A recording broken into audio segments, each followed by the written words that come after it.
Yo voy a intentar ser breve, concreto y directo. Antes de empezar la presentación, quiero aclarar dos cosas para que se entienda cómo manejamos la información que nos proporciona los análisis de isótopos de plomo. Hay dos formas, de plantearse las cosas.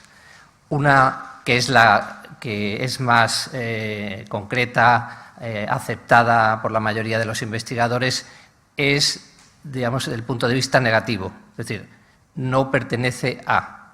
Es decir, los datos que obtenemos podemos decir que no encajan o no concuerdan, o ese cobre o ese metal no procede de una determinada zona porque los datos son completamente distintos.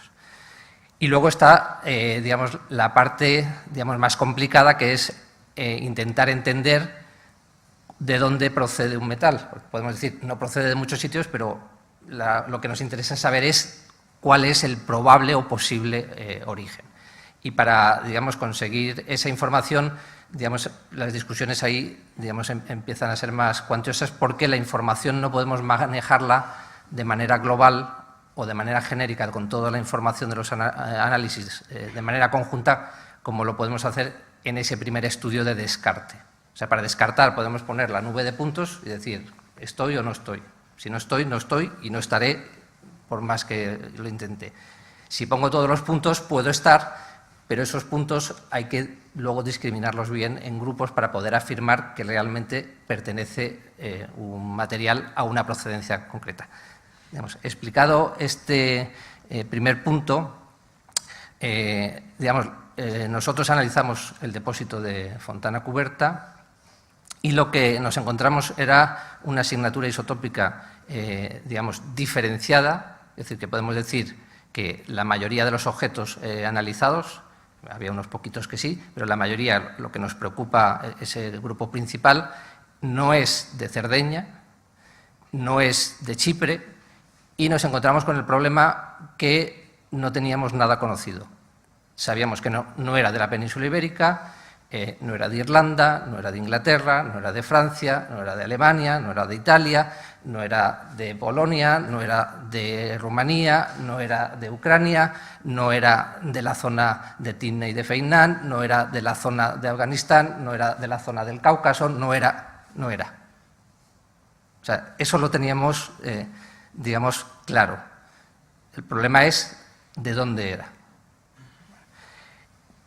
La información analítica, es compleja. Afortunadamente, Paolo había trabajado en África, como ha dicho, en Eritrea, y tiene información y ha podido, rastrear esas posibilidades, y esas posibilidades nos han llevado a esa parte del Mar Rojo, del entorno del Mar Rojo, que es el sur del Sinaí, todo el desierto oriental de Egipto y la península arábiga, y probablemente Sudán y Eritrea, porque todavía no tenemos todas las soluciones, pero hacia ese punto es hacia donde vamos. De ahí que, nos interesara conocer qué es lo que pasa en la propia zona del Mar Rojo, puesto que, la procedencia que pretendemos demostrar es de una zona, habrá que tener con seguridad de que esa zona está explotada, como ha dicho antes Paulo, que los recursos eran accesibles y se estaban usando. También la confluencia de las circunstancias ha hecho que Martina Renzi, que leyó su tesis doctoral en la Universidad Complutense, porque hizo la tesis bajo mi dirección en el CSIC, esté trabajando en un proyecto en la Universidad de Qatar sobre la península arábiga y este entorno del Mar Rojo. Las circunstancias, han confluido, y la información que nosotros estamos manejando, viene también vinculada con esa actividad que están desarrollando en la Universidad de Qatar. Entonces, lo que, nosotros vamos a publicar o vamos a proponer es que hay una serie de recursos naturales de cobre que han entrado en circulación en el comercio mediterráneo y que han llegado a Cerdeña. De momento, el único sitio que lo tenemos es en Cerdeña. Es decir, no conocemos ninguna otra prueba y evidencia y esperemos que en el futuro pues, la situación vaya cambiando. Pero claro, esto, digamos, cambia la perspectiva de lo conocido hasta la fecha, que es que en Cerdeña tienen algunos recursos de cobre que los pueden utilizar y que una gran parte de esos lingotes oxide procedían de cobre de Chipre. Y, digamos, más o menos ese era el marco general. Pero lo que nosotros estamos diciendo es otra cosa distinta. Es decir, hay unos recursos de cobre que no se han identificado hasta la fecha en ningún otro sitio, que probablemente proceden de este entorno que está marcado en el mapa y que no llegan a Cerdeña por algún tipo de vía comercial que habrá que determinar y explicar.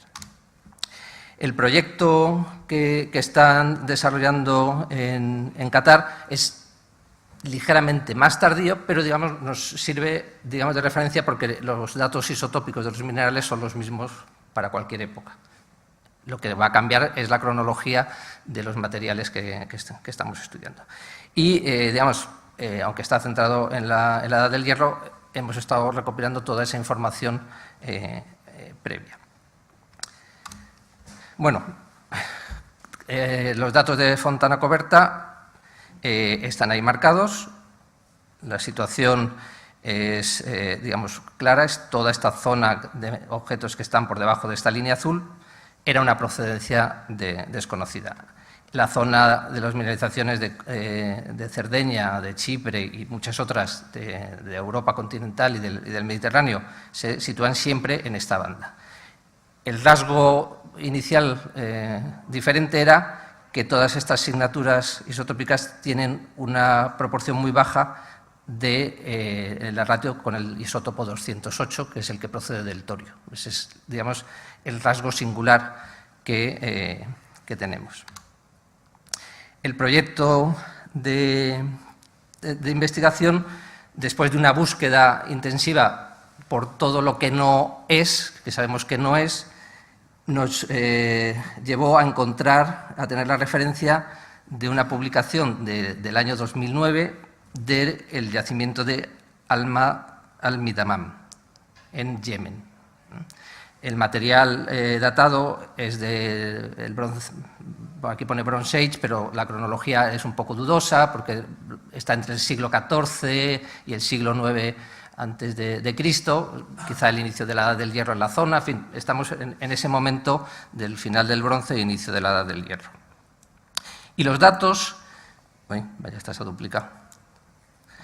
Los datos que publicaban mostraban de nuevo esa situación de los materiales arqueológicos en una posición baja con el torio, digamos, como elemento singular. Es decir, los datos conocidos de los objetos de Arabia fechados entre el 2500 y el 1900, ninguno encaja.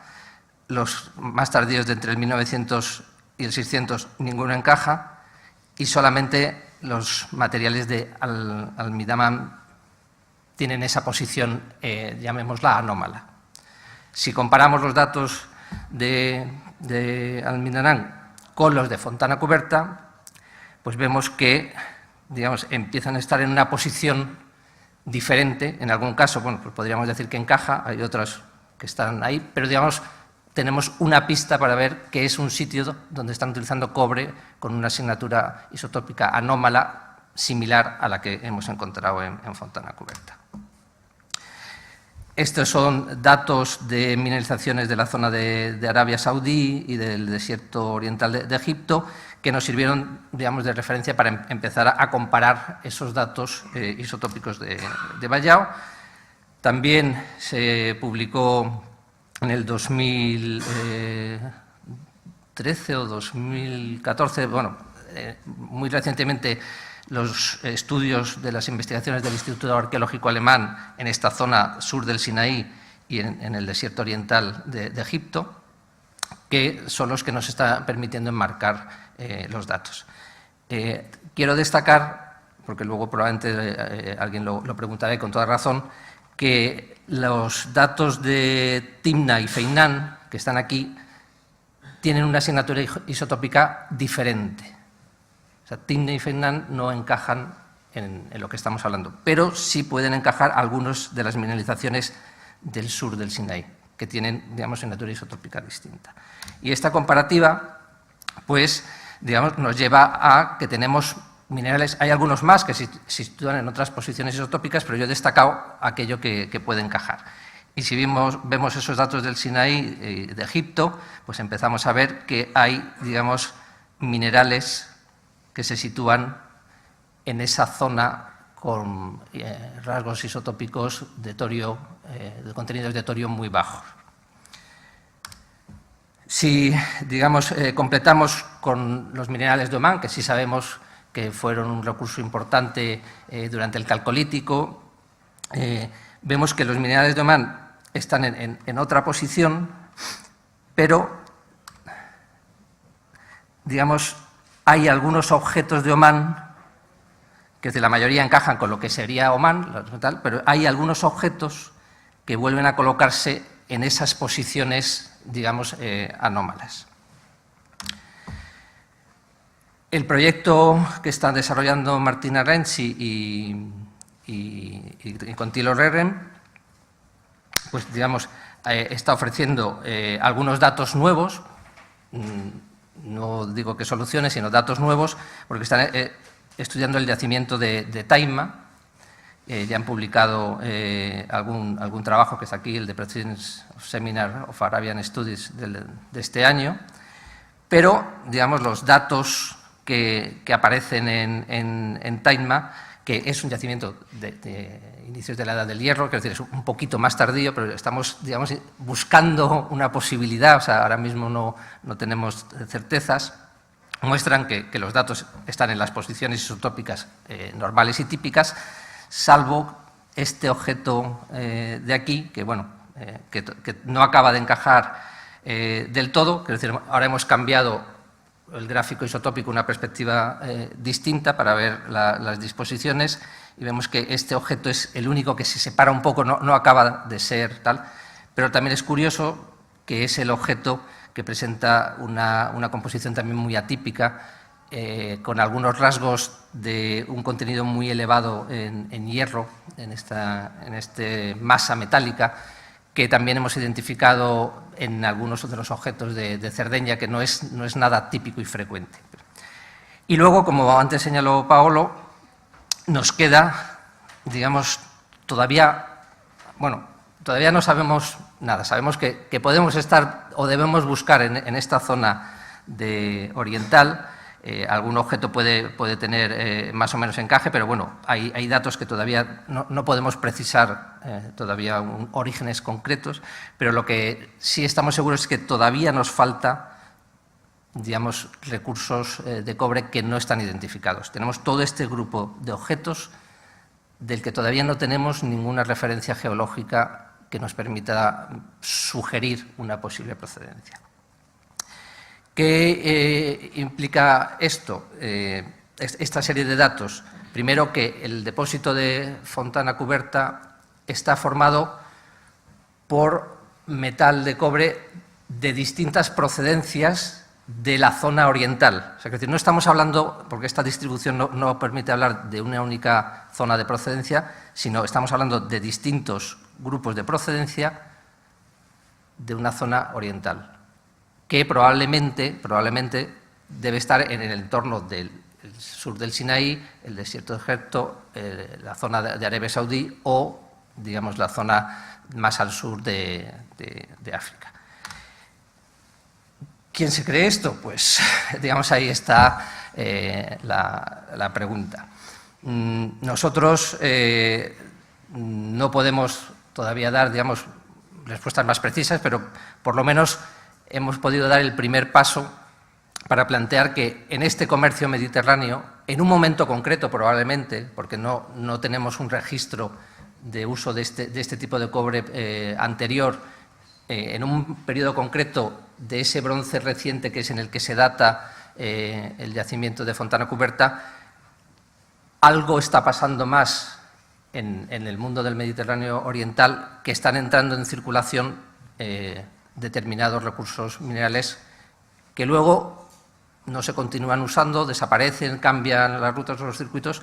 Eso habrá que determinarlo, pero, digamos, tenemos una nueva situación que hay que abordar y que, bueno, pues hace algo más compleja la situación de este comercio mediterráneo y la llegada, sobre todo, de cobre a la zona de Cerdeña.